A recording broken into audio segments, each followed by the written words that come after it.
Next जो topic है हमारा स्केलेटन सिस्टम में हम दो चीज़ें डिस्कस करेंगे, एक है कार्टिलेज और दूसरा है बोन। तो सबसे पहले हम कार्टिलेज को डिस्कस करते हैं। कार्टिलेज को के लिए हम एक दूसरा टर्म भी यूज़ कर सकते हैं, कॉन्ड्रस। कार्टिलेज और बोन दोनों हमारे पास कनेक्टिव टिश्यू की डिफरेंट टाइप्स आ जाती हैं, लेकिन कार्टिलेज एक सॉफ्ट टाइप का कनेक्टिव टिश्यू होता है क्योंकि इसके मैट्रिक्स में साल्ट्स मौजूद नहीं होते हैं। ये इलास्टिक होता है लेकिन टफ भी होता है और सॉफ्ट होता है एज़ कम्पेयर टू बोन्स। तो जो कार्टिलेज है या जितने भी कनेक्टिव टिश्यू हैं उनमें मैट्रिक्स मौजूद होता है और सेल्स मौजूद होते हैं। मैट्रिक्स किसको कहा? सेल्स के बाहर जो मटीरियल मौजूद है उसको हम मैट्रिक्स कहते हैं। तो यहाँ पर जो मैट्रिक्स है कार्टिलेज की केस में, उसमें कोई साल्ट्स मौजूद नहीं है बल्कि प्रोटीन्स मौजूद है, प्रोटीन के फाइबर्स मौजूद हैं। एक उसमें है कोलेजन फाइबर्स जिसकी टाइप 2 कैटेगरी है, और दूसरे हैं इलास्टिक फाइबर्स। ये इसके मैट्रिक्स में ज़्यादातर प्रेजेंट होते हैं। कुछ और मटेरियल भी मौजूद होता है, लेकिन जितना भी मटेरियल मौजूद होता है तो वो टफ नहीं बल्कि वो सॉफ्ट होता है। और अगर हम कार्टिलेज के सेल्स की बात करें तो कॉन्ड्रोसाइट सेल्स हैं, कॉन्ड्रोब्लास्ट सेल्स है, कॉन्ड्रोसाइट सेल्स हैं और फाइब्रोब्लास्ट सेल्स हैं। ये 3 डिफरेंट तरह के जो सेल्स हैं they are present in the structure of the cartilage. तो अगर हम इसका माइक्रोस्कोपिक स्ट्रक्चर देखे कार्टिलेज का, तो हमें ये नज़र आएगा कि जो सबसे बाहर इसकी लेयर है कार्टिलेज की, उसको हम कहते हैं पेरिकॉन्ड्रियम। पेरी मीन बाहर और कॉन्ड्रियो कवर्ड हम कार्टिलेज से हमने लगा रहे हैं इसके साथ। तो ये जो पेरिकॉन्ड्रियम है ये सबसे बाहर की लेयर होती है, और जो कार्टिलेज है उसमें जस्ट इसी लेयर के अंदर ब्लड वेसल्स मौजूद होते हैं। ये जो मैंने आपको शो करवाया हुआ है यहाँ से, तो ये है ब्लड वेसल्स। ठीक है, ये देखिए मैंने यहाँ पर लिखा भी हुआ है, ये ब्लड वेसल्स हैं। और जो पेरिकॉन्ड्रियम है, अगर हम इस लेयर के एग्जैक्ट नीचे देखें तो कुछ सेल्स अरेंज हुए हैं। ये यूनिन्यूक्लिएटेड सेल्स होते हैं, स्मॉल से सेल्स होते हैं, और इस लेयर के एग्जैक्ट नीचे ये लोकेटेड होते हैं। इन सेल्स को हम कहते हैं कॉन्ड्रोब्लास्ट सेल्स। तो ये इमेच्योर सेल्स होते हैं और इनका काम होता है मैट्रिक्स सिक्रीट करना। लेकिन मैट्रिक्स में अभी मैंने आपसे कहा कि इसमें प्रोटीन्स भी मौजूद है और कुछ और मटेरियल भी मौजूद है, तो ये फाइबर्स नहीं रिलीज़ करता है ये कॉन्ड्रोब्लास्ट सेल्स, बल्कि ये बाकी जो अदर मटेरियल है इस मैट्रिक्स के अंदर तो वो रिलीज़ करता है। तो यहाँ पे हम कहते हैं कि जो कॉन्ड्रोब्लास्ट सेल्स होते हैं these are immature cells and their function will be to secrete matrix. ठीक है। अच्छा, जब ये मैट्रिक्स सिक्रीट करना स्टार्ट कर देते हैं तो थोड़ा सा इनर साइड तक पुश होना स्टार्ट हो जाते हैं। तो फिर एक स्टेज ऐसा आ जाता है कि ये इस इनर पोर्शन में पहुंच जाते हैं और जितना मैट्रिक्स इन्होंने सिक्रीट करना था वो सिक्रीट कर लेते हैं और मैच्योर हो जाते हैं। तो जब ये मैच्योर हो जाते हैं तो फिर ये मैट्रिक्स सिक्रीट नहीं कर रहे होते हैं, बल्कि इन सेल्स को हम एक दूसरा नाम दे देते हैं कॉन्ड्रोसाइट सेल्स। कॉन्ड्रोसाइट सेल्स क्या है? ये कॉन्ड्रोब्लास्ट सेल ही हैं, बट ये मेच्योर हो जाते हैं। तो यहाँ पे ये जो कॉन्ड्रोसाइट सेल्स हैं ये अपने आप को एक लेयर में सराउंड कर लेते हैं, और ये जो स्ट्रक्चर बनता है इसको हम कहते हैं लेक्यूने। तो इस लेक्यूने के अंदर हम 2 से लेकर 8 तक के जो कॉन्ड्रोसाइट सेल्स हैं वो अपने आप को अरेंज कर सकते हैं, लेकिन ज़्यादातर ये कॉन्ड्रोसाइट सेल्स हमें 1 या 2 जो है ग्रुप्स की सूरत में नज़र आते हैं। ज़्यादातर इससे ज़्यादा हमें नहीं नज़र आते हैं। 3 का भी हो सकता है, कभी कभार 3 तक चले जाते हैं, लेकिन ज़्यादातर ये सिंगली या डबल कंडीशन में प्रेजेंट होते हैं। तो इन्होंने अपने आप को एक लेयर में सराउंड कर दिया है, और ये अंदर की जो कैविटी होती है इसको हम लेक्यूनर कैविटी बोलते हैं, और इस लेक्यूनर कैविटी के अंदर फ्लूइड मौजूद होता है। तो यहाँ पे जो कॉन्ड्रोब्लास्ट सेल था उसने अपने आप को इस लेयर में अरेंज कर दिया और मैट्रिक्स नहीं रिलीज़ कर रहा, तो इसलिए हमने इसको कॉन्ड्रोसाइट सेल का नेम दे दिया है। यहाँ पे मैंने इसके बारे में लिखा भी हुआ है कि these are mature bone cells and their function will be to maintain the matrix of the cartilage. इनका काम मैट्रिक्स सिक्रीट करना नहीं होता है। अच्छा, अब हमारे पास एक तीसरी टाइप के सेल्स हैं जिनको हम कहते हैं फाइब्रोब्लास्ट सेल्स। जैसा कि इनका नेम ही इंडिकेट कर रहा है कि ये फाइब्रोब्लास्ट है, मतलब कि फाइबर्स रिलीज़ करेंगे, मैट्रिक्स में फाइबर्स रिलीज़ करेंगे। तो ये देखिए मैंने कुछ अमीबा की तरह के सेल्स बनाए हुए हैं, दीज आर फाइब्रोब्लास्ट सेल्स। और ये यहाँ पे जो मैंने लंबे लंबे से दागे शो करवाए हुए हैं इस रेड से, तो ये हमारे पास कोलेजन फाइबर्स हैं। कोलेजन फाइबर्स हैं, और ये जो ब्लैक से ब्रांच्ड फॉर्म में है तो ये इलास्टिक फाइबर्स हैं। तो ये कोलेजन फाइबर्स सिक्रीट करना मैट्रिक्स के अंदर या इलास्टिक फाइबर सिक्रीट करना, ये इन फाइब्रोब्लास्ट सेल्स का काम होता है। यहाँ पे मैंने लिखा भी हुआ है सिक्रीट फाइबर्स इन मैट्रिक्स, तो ये मैट्रिक्स में फाइबर्स को रिलीज़ कर रहे होते हैं। तो यहाँ पे हमें ये पता चलता है कि जो कार्टिलेज है उसमें कोलेजन फाइबर्स हैं, और हमें ये भी पता है कि जो कोलेजन फाइबर्स है ये प्रोटीन की टफ कैटेगरी आ जाती है। तो इन कोलेजन फाइबर्स की वजह से कार्टिलेज टफ होते हैं, और इसमें इलास्टिक फाइबर्स भी मौजूद हैं, तो इलास्टिक फाइबर्स की वजह से कार्टिलेज इलास्टिक होते हैं, लेकिन साथ में इनकी वजह से टफ भी हो जाते हैं। तो ये हमारे पास एक कार्टिलेज का माइक्रोस्कोपिक स्ट्रक्चर था। अंदर की तरफ कोई भी ब्लड सेल्स की पेनिट्रेशन नहीं है, ब्लड सेल्स अंदर, जो ब्लड वेसल्स हैं वो अंदर नहीं आए हुए हैं, इसलिए हम कहते हैं कि जो हमारे पास यहाँ के सेल्स हैं, जो इनर साइड पे मौजूद सेल्स हैं, वो किस तरीके से अपनी नरिशमेंट लेंगे, वो डिफ्यूजन के थ्रू। इस तरीके से जो ब्लड वेसल है तो यहाँ से डिफ्यूजन के थ्रू अपनी नरिशमेंट लेंगे, और जो भी इनका एक्सक्रीटरी मटेरियल होगा उसको भी यहाँ तक ब्लड वेसल्स को दे देंगे। तो यहाँ पे वेन्स भी मौजूद होंगे और यहाँ पे आर्टरीज भी मौजूद होंगे। तो अंदर के सेल्स डिफ्यूजन के प्रोसेस से अपनी नरिशमेंट ले रहे होते हैं। तो यहाँ पे हम कहते हैं कि जो कार्टिलेज है उसमें हीलिंग का प्रोसेस स्लो होता है। वो इसलिए स्लो होता है क्योंकि सेल्स के पास इतनी rich network of blood capillaries मौजूद नहीं होते हैं। जबकि अगर हम बोन की बात करें तो बोन में हीलिंग का प्रोसेस जल्दी हो जाता है, क्योंकि वहाँ पर बहुत लार्ज अमाउंट में पेनिट्रेशन मौजूद है ब्लड कैपिलरीज की। तो ये हमारे पास कार्टिलेज का माइक्रोस्कोपिक स्ट्रक्चर हो गया। अब हम जो डिफरेंट टाइप के कार्टिलेज हैं उनको हम स्टडी करते हैं। बेसिकली हमारे पास 3 डिफरेंट टाइप के कार्टिलेज मौजूद होते हैं। एक को हम कहते हैं हायालिन कार्टिलेज, एक है फाइब्रो कार्टिलेज, और हम तीसरी कैटेगरी है इसकी इलास्टिक कार्टिलेज। तो these 3 cartilage will be different from one another on the basis of their matrix. Just इनमें मैट्रिक्स की जो कंपोजिशन है वो डिफरेंट होती है, बाकी इनमें सेल्स वही रहेंगे। इनमें वही कॉन्ड्रोब्लास्ट सेल्स हैं, वही कॉन्ड्रोसाइट सेल्स हैं एंड फाइब्रोब्लास्ट सेल्स हैं। तो अब हम इनके जो डिफरेंट टाइप्स हैं तो उनको हम स्टडी करते हैं।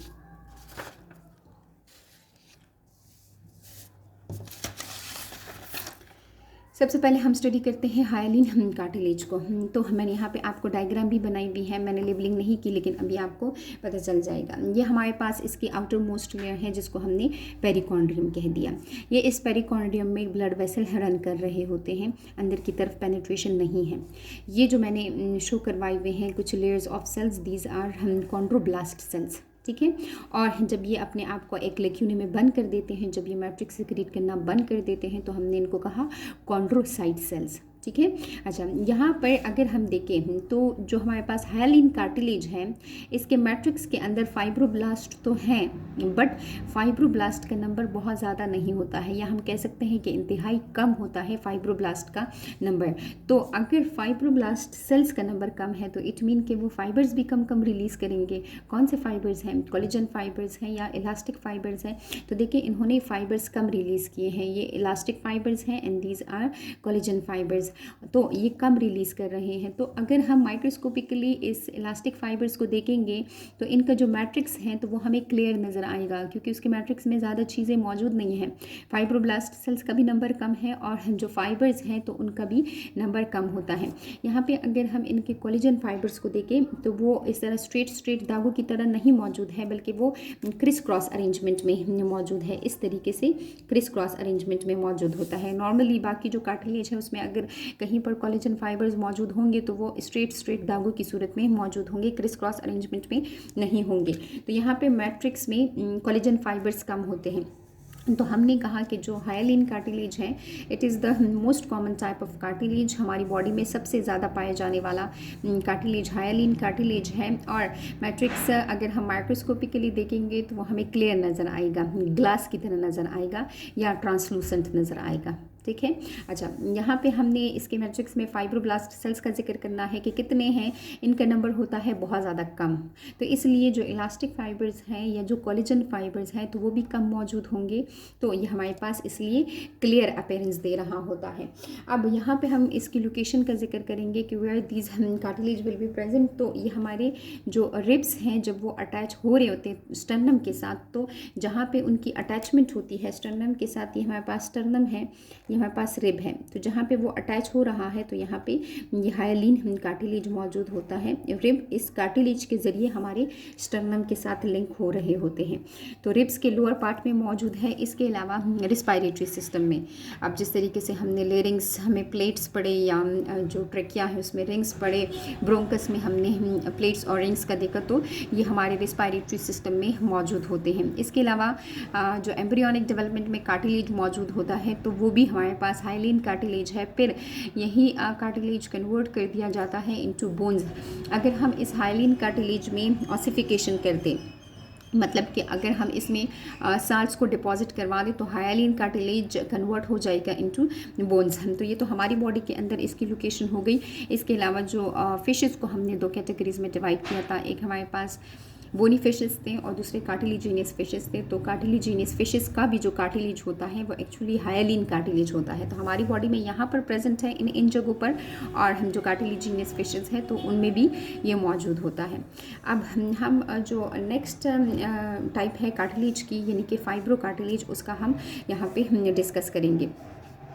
बाहर के लेयर पेरिकॉन्ड्रियम, फिर इसमें ये ब्लड कैपिलरीज, ये वाली जो सेल्स हैं ये कॉन्ड्रोब्लास्ट सेल्स आ जाएंगे। ये हमारे पास कॉन्ड्रोसाइट्स होंगे और हम कॉन्ड्रोसाइट्स ने अपने आप को लेक्यूनी में बंद किया होगा। अगर हम यहाँ पे फाइब्रोब्लास्ट जो कार्टिलेज है, फाइब्रो कार्टिलेज है, अगर हम उसका माइक्रोस्कोपिक स्ट्रक्चर देखें तो इनमें फाइब्रोब्लास्ट सेल्स का नंबर बहुत ज़्यादा होता है। इसके मैट्रिक्स में खाली स्पेसेस कम होती है, खाली जगह कम है, बल्कि सारा का सारा मैट्रिक्स ऑक्युपाइड है फाइब्रोब्लास्ट सेल से। तो अगर फाइब्रोब्लास्ट सेल का नंबर ज़्यादा है तो इट मीन कि ये मैट्रिक्स के अंदर ज़्यादा अमाउंट में फाइबर्स रिलीज़ करेंगे। ये देखिए मैंने इसको फाइबर्स शो करवाया हुआ है, लेकिन इलास्टिक फाइबर्स भी हैं। अगर हम गौर करें तो इलास्टिक फाइबर्स कम हैं, जबकि कोलेजन फाइबर्स के जो दागे हैं वो ज़्यादा प्रेजेंट होते हैं। क्रिस क्रॉस अरेंजमेंट में नहीं है, बल्कि स्ट्रेट अरेंज हुए हैं। तो यहाँ पर हम मैट्रिक्स में डिफरेंस देख सकते हैं कि large number of fibroblast sales मौजूद हैं, जिसकी वजह से फाइबर्स भी ज़्यादा हैं। कौन से फाइबर्स हैं? इलास्टिक के कोलेजन फाइबर्स ज़्यादा हैं। तो हमारे जो फाइब्रो कार्टिलेज है इसमें फाइब्रोब्लास्ट सेल ज़्यादा हैं और फाइबर्स कोलेजन फाइबर ज़्यादा रिलीज़ करें, इसलिए सबसे ज़्यादा टफ कार्टिलेज हमारी बॉडी के अंदर फाइब्रो कार्टिलेज होता है। ये कहाँ पर प्रेजेंट होता है? ये वहाँ पर प्रेजेंट होता है जहाँ पर हमें ज़्यादा मैकेनिकल सपोर्ट की ज़रूरत होती है, हमें जहाँ पे ज़्यादा मजबूती चाहिए होती है, वहाँ पर ये फाइब्रो कार्टिलेज मौजूद होता है। लोकेशन है इसकी इंटरवर्टिब्रल डिस्क। वर्टिब्रल डिस्क का मतलब ये है कि जो हमारे वर्टिब्रे हैं, जो हमारे बैक बोन्स हैं, जो हमारे वर्टिब्रल कॉलम में छोटे छोटे से बोन्स लगे हुए हैं, उनको हम वर्टिब्रे कहते हैं। इनके दरमियान में हमारा यही फाइब्रो कार्टिलेज मौजूद होता है। इंटरवर्टिब्रल डिस्क, अब हम इस कार्टिलेज को कह रहे हैं, यानी कि फाइब्रो कार्टिलेज को हम कह रहे हैं। अच्छा, ये इसकी एक लोकेशन हो गई, और दूसरी लोकेशन इसकी हम जो पेल्विक गर्डल है वहाँ पर हम इसको देखेंगे। जो हिप बोन है वहाँ का एक बोन है जिसको हम कहते हैं प्यूबिक बोन। तो जहाँ पे प्यूबिक बोन, दो प्यूबिक बोन आपस में कंबाइन हो रहे होते हैं, तो वहाँ पर भी फाइब्रो कार्टिलेज मौजूद होता है। सिम का मतलब है कंबाइन हो जाना, फाइसिस का मतलब होता है एंड्स। तो जहाँ पे प्यूबिक बोन्स के एंड्स कंबाइन हो रहे हैं तो वहाँ पर फाइब्रो कार्टिलेज मौजूद होता है। और प्यूबिक बोन कहाँ का बोन है? यह हमारे जो पेल्विक गर्डल है उसका बोन आ जाता है। तो यहाँ पे हमने देखा कि सबसे जो टफ कार्टिलेज है हमारी बॉडी के अंदर वो फाइब्रो कार्टिलेज है। क्यों टफ है? क्योंकि इसमें ज़्यादा अमाउंट में फाइबर्स मौजूद होते हैं, कोलेजन फाइबर्स मौजूद होते हैं। अब जो नेक्स्ट टाइप है इसकी, उसको हम पढ़ते हैं इलास्टिक कार्टिलेज। तो बाहर की लेयर पेरिकॉन्ड्रियम, फिर हमारे पास ब्लड वेसल्स आ जाएंगे, इसी लेयर के अंदर लोकेटेड हैं। फिर लेयर के नीचे कॉन्ड्रोब्लास्ट सेल्स के लेयर्स मौजूद होंगे। ये हमारे पास कॉन्ड्रोसाइट्स हैं, इनका नंबर नहीं वेरी करेगा, मतलब जिस तरीके से ये सारे कार्टिलेज हैं तो सेम नंबर में रहेंगे। इनके लेक्यूनी का नंबर भी सेम होगा, इनके जो कॉन्ड्रोसाइट सेल्स हैं उनका भी नंबर सेम रहेगा। अब अगर हम यहाँ पर देखें तो यहाँ पे ये फाइब्रोब्लास्ट सेल्स मौजूद हैं, लेकिन फाइब्रोब्लास्ट सेल्स इतने ज़्यादा कम भी नहीं है, मतलब उनका नंबर कम नहीं है इतना जितना हमारे पास हाइलिन कार्टिलेज में था, और ना इतना बहुत है जितना फाइब्रो कार्टिलेज में था। मतलब कि एक नॉर्मल नंबर में मौजूद होते हैं फाइब्रो कार्टिलेज, लेकिन जितने मौजूद हैं तो वो मैट्रिक्स के अंदर कोलेजन फाइबर्स कम, बल्कि इलास्टिक फाइबर्स ज़्यादा रिलीज़ कर रहे होते हैं। तो ये देखिए मैंने यहाँ पर इलास्टिक फाइबर्स को शो करवाया हुआ है। तो इलास्टिक फाइबर्स ये ज़्यादा रिलीज़ कर रहे होते हैं। कोलेजन फाइबर्स भी रिलीज़ कर रहे हैं लेकिन कम कम रिलीज़ कर रहे हैं। तो इससे हमें ये पता चलता है कि जो हमारा इलास्टिक कार्टिलेज है, चूँकि इसमें इलास्टिक फाइबर ज़्यादा मौजूद होते हैं, तो इसकी वजह से ये इलास्टिक होता है। और कम कम अमाउंट में कोलेजन फाइबर्स भी हैं तो थोड़ा सा टफ भी आ जाता है। यहाँ पे हमने फाइब्रोब्लास्ट सेल्स का नंबर लिखा हुआ है कि these are present in normal number, मतलब ना बहुत ज़्यादा कम है जिस तरह हाइलिन कार्टिलेज की केस है, और ना बहुत ज़्यादा है जिस तरह फाइब्रो कार्टिलेज की केस में आ जाता है। इलास्टिक फाइबर ज़्यादा है तो इसलिए ये कार्टिलेज इलास्टिक होता है। अच्छा, अब हम इसकी लोकेशन का जिक्र करते हैं तो ये हमारे एक्सटर्नल एयर में मौजूद होता है, हमारे जो एयर पिना है वहाँ पर मौजूद होता है। इसके अलावा एपिग्लॉटिस में आपने जस्ट याद रखना है, बाकी का रिस्पायरेटरी सिस्टम में जितना भी कार्टिलेज मौजूद है वो हाइलिन कार्टिलेज है, जबकि एपिग्लॉटिस का जो कार्टिलेज है तो वो इलास्टिक कार्टिलेज आ जाता है। और हमारे लोअर पार्ट ऑफ नोज़ में भी मौजूद होता है इलास्टिक कार्टिलेज। इलास्टिक कार्टिलेज और फाइब्रो कार्टिलेज कम कम जगहों पर मौजूद होता है, क्योंकि हाइलिन कार्टिलेज हमारे पास सबसे ज़्यादा पाया जाने वाला कार्टिलेज है। तो यहाँ पर हमने कार्टिलेज का पहले एक माइक्रोस्कोपिक स्ट्रक्चर देखा, फिर हमने डिफरेंट टाइप के कार्टिलेजेस का स्ट्रक्चर देखा। बेसिक डिफरेंस उनमें मैट्रिक्स का ही था, बाकी उनके सेल्स वगैरह सिमिलर थे। मैट्रिक्स का डिफरेंस आ रहा था, इनमें इनकी कंपोजिशन का डिफरेंस आ रहा था।